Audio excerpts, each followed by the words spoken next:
Hello, and welcome to this intriguing episode of Historical Investigations. This Bilal Abdou speaking from the heart of Egypt, specifically from the glorious city of Luxor, your guide through the labyrinth of history. Today, we are embarking on a journey to unravel a historical conundrum that has puzzled scholars, historians, and political pundits alike. The question at the heart of today's discussion is, who truly holds the historical right to Jerusalem? This question has sparked countless debates, ignited wars, and shaped course of history. It is a topic shrouded in controversy, with many layers and complexities that require meticulous exploration. So sit tight, brace yourselves, and let's dive into the annals of history to seek the truth. In our next scene, we will begin by examining the historical connection of the Jews to Jerusalem. Have you ever pondered the question, do Jews have a historical right to Jerusalem?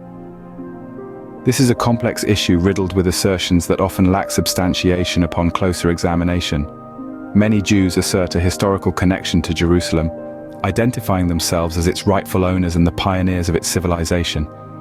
But to critically examine this claim, we must first define the term Jews. Are we referring to the ancient descendants of Israel or today's Jews? This distinction is paramount.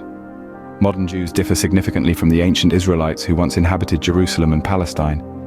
Many contemporary Jews lack a genuine connection to the roots of the ancient Israelites, with studies indicating a diverse array of ancestral backgrounds. Noted British anthropologist James Fenton's research uncovers that about 95% of Israeli Jews lack an Israelite lineage, being either immigrants or of mixed heritage.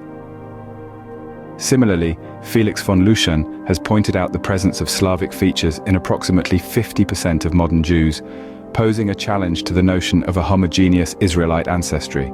Historical evidence further challenges the claim of a direct lineage from the ancient Israelites.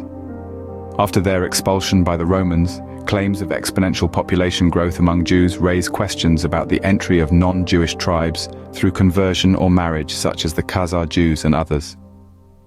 The historical scattering of Jews through various civilizations complicates the claim of a continuous lineage, whether during the time of pharaohs, Assyrians, Arameans, Babylonians, Greeks, Ptolemies, Phoenicians, or Romans, Jews were displaced, making it problematic to assert a consistent ancestral link. Even if we entertain the idea that contemporary Jews are descendants of Jacob, the question remains, do they have a historical right to Jerusalem? The historical context reveals a more nuanced narrative. Jerusalem's ancient history, akin to Mecca's Kaaba, dates back to 7,500, 3,100 BCE, with discoveries around Mount Khafra and Tiberias. The Jebusites, Arab Canaanites, were the initial inhabitants, predating the existence of Israelites.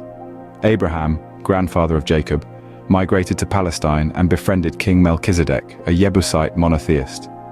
The claim that the Israelites were the first to settle is contradicted by the presence of Arab Canaanites and later Cretan tribes. The children of Israel defeated the Jebusites, establishing the Kingdom of Israel under Prophet David from 1013 to 973 BCE. The argument that Jews are the rightful owners based on ancestral ties is challenged by the Canaanites' pre-existence. The Jews, descendants of Jacob, did not exist during Abraham's friendship with Melchizedek. Claims of being civilization pioneers are contested by archaeological evidence, asserting that Canaanites built Jerusalem and fostered its civilization.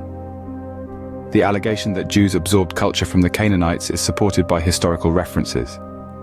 As for the alleged temple, the historical trajectory reveals its construction by King David and completion by Solomon. Contrary to claims, there is no evidence supporting its location beneath the dome of the Rock Mosque, challenging the narrative that the Islamic sanctuary was built over the temple. Subsequent invasions, including Nebuchadnezzar's, led to the destruction of Jerusalem and the temple, marking the first expulsion. The return of Jews to Jerusalem in 539 BCE under Persian King Cyrus resulted in the temple's reconstruction, albeit less magnificent. Wars, occupations, and Roman rule in 66 BCE culminated in the expulsion of Jews from Jerusalem and Palestine in 70 CE. Their return occurred in 1948 CE. From the above, it is evident that the Jews' claims of being the rightful owners, the land belonging to their ancestors, and being the bearers of its first civilization, are baseless. They are not the rightful owners. This is not their inheritance. The Jews were not the first to inhabit and rule over Jerusalem, nor were they the originators of its earliest civilization. Join us the next episode as we reveal more realities about this historical city. From the ancient civilizations to the present-day controversies, we will continue to uncover the intricate strata of Jerusalem's history. This video was by Bilal Abdou, with the voice-over supplied by invideo AI,